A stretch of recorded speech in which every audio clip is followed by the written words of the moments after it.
Do you struggle to get your team driving forward motion? Do you keep feeling like you have to tell them what to do?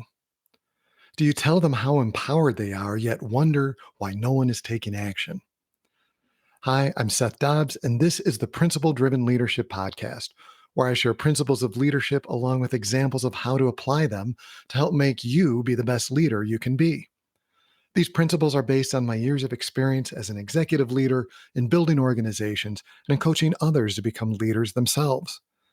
And I believe that not only can anyone develop leadership skills, but that everyone can and should develop leadership skills. I think they're essential for helping you achieve your best in whatever way you might be trying to make an impact.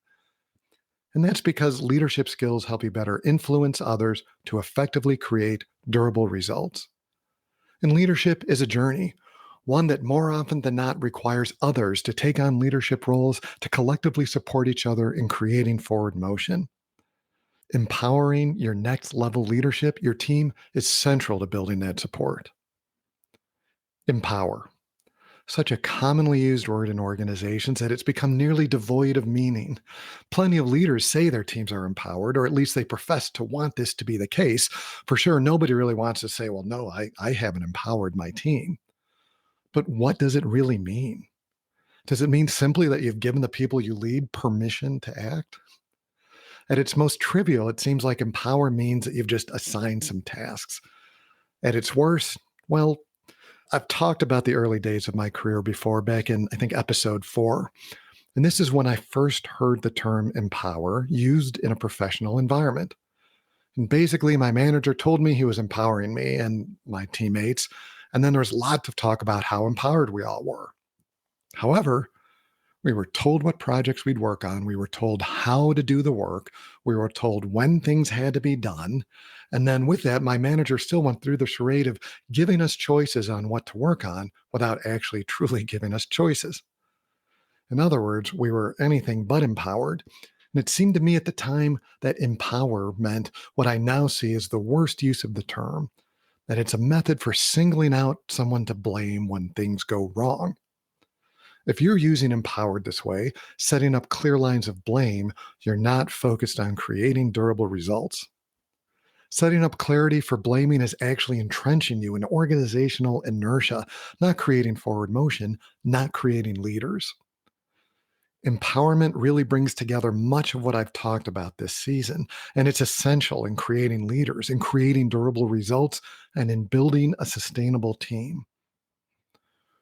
So, what the heck is empowerment, and how do you make it happen?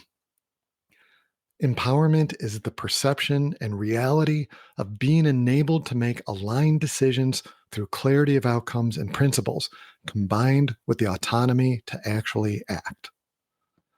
So, to parse that out into 3 key concepts, empowerment is having autonomy, having alignment, and the perception and reality of those 2 first topics being true.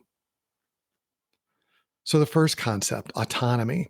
I previously introduced the principle create autonomy, but I want to refine what autonomy means with respect to empowerment. Autonomy is the freedom to create and drive vision and to resolve problems that get in the way of that vision, the freedom to do that. That means you as a leader enabling the people you lead to leverage their experience, their expertise in service of the broader organizational outcomes. I've talked a lot about how a good vision creates forward motion in previous episodes, but this is really where it comes home, really takes effect when the people you lead take a hold of the vision and have the freedom to craft their own vision as a subset of that in support, so that they can drive a smaller chunk of forward motion in support of you and the broader mission of the organization. This helps them course correct early because you've put the power to do that into the hands that are closer to the action than you are. And so there's a greater likelihood of them being able to keep things on track, keeping forward motion.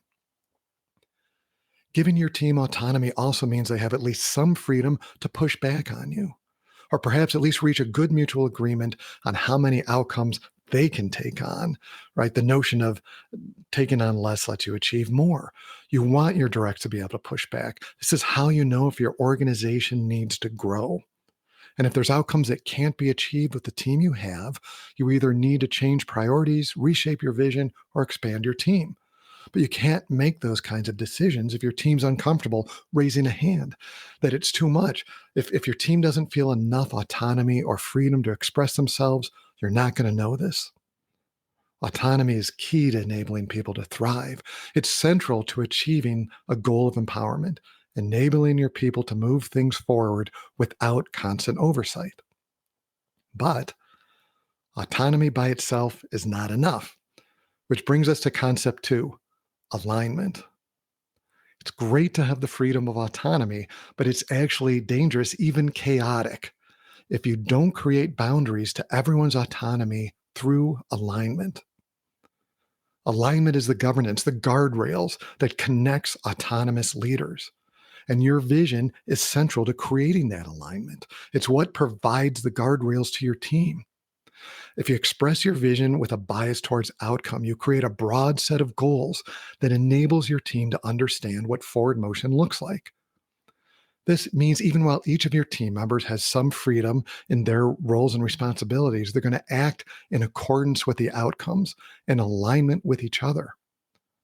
This helps them face reality together and being able to see problems as they manifest. It keeps your team aligned around what is truly a problem and what isn't, and gets them all able to agree if something is or isn't through alignment.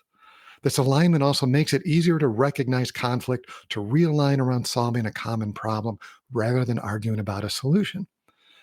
It's challenging, to say the least, to get a group centered on a common problem statement without alignment on where you're trying to go. And you can align people through requiring permission to take action or forgiveness for taking action without permission. You can't align people through to-do lists. You might be able to coordinate a team through to-do lists, as in sort of program them to execute activities that are interrelated and to the best of your ability, designed to add up to something you think is important. But that's not alignment. That isn't being guided by a commonly well understood vision. That isn't unifying your team to the best of their abilities to collectively reach your combined ambitions. Autonomy is the muscle of forward motion. Alignment is the connective tissue, the tendons that coordinate those muscles. So that brings us to concept 3, perception versus reality. Understanding that you need both autonomy and alignment to reach empowerment should make it a lot easier to understand the perception and reality of empowerment. I mentioned some of my early experiences at the start of this episode. I think my bosses back then really thought we were empowered, even though we had almost no autonomy. And while some of the details have varied over the years, I still see this problem in so many organizations, this perception gap. I've been in a room with various leadership teams who have declared that their teams are empowered. And again, I know a few leaders don't want to believe their teams are empowered. It's one of the buzziest of buzzwords. If your teams aren't empowered, you're definitely doing something wrong. But wishing doesn't make it so, and perception isn't necessarily reality. Because I've seen even executive leadership teams talk about how their people are empowered, when in fact the people they lead seem to have no sense of that. I've worked with some of those so-called empowered teams, and they feel their concerns are ignored. They fear taking action. They fear raising issues that their management doesn't want to hear. Well, as far as I can tell, these teams are effectively empowered to do what their bosses want, which is not empowerment. Think instead about letting others get to right, giving the space to get things wrong. This is how the folks you lead will see the reality that they're empowered, that they have the space to try, to learn, to try again and grow, and ultimately to drive forward motion, knowing that mistakes are met with support, not punishment. If people see this, if they have the lived reality that they have true autonomy and are given the guardrails of real alignment, they'll not only perceive that they're empowered, they truly will be. Any meaningful vision you might have requires more than yourself to fully realize. The whole notion of a sustainable organization, of creating leaders, relies on an empowered organization. If you've been following along all season, you'll start to see that all of the leadership concepts I've discussed along the way are interrelated by definition, by necessity. Leadership skills aren't simply a bag full of unrelated tactics. Leadership skills are a holistic approach to achieve outcomes. Now, developing any of these skills, embracing any of these principles, core or enabling, makes a difference for sure. But growing them together in concert, understanding why they matter, will make you the most successful you can be in whatever way you might want to make an impact. Enablement is a key outcome for this season. It's a combination of not just becoming a leader yourself, but also of growing others to be leaders. That is, growing others to be able to influence yet others to effectively create durable results.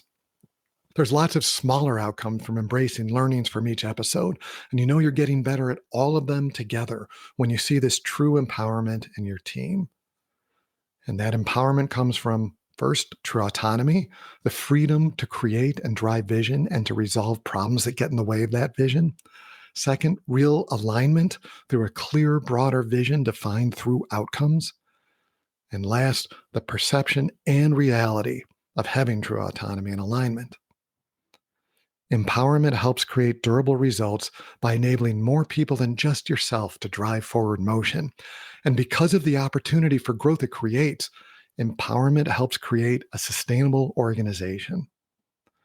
That is a truly powerful impact of leadership. So, do your team members perceive themselves to be autonomous? Do they think they are aligned with the broader organization? How do you know that? What actions will you take today to confirm this? And what actions will you take today to create that better perception and a better truth that they are empowered? Thanks so much for joining me. Please subscribe and tell a friend if you liked it. And join me next time where I'm going to wrap up this season by reflecting on the challenges of the leadership journey.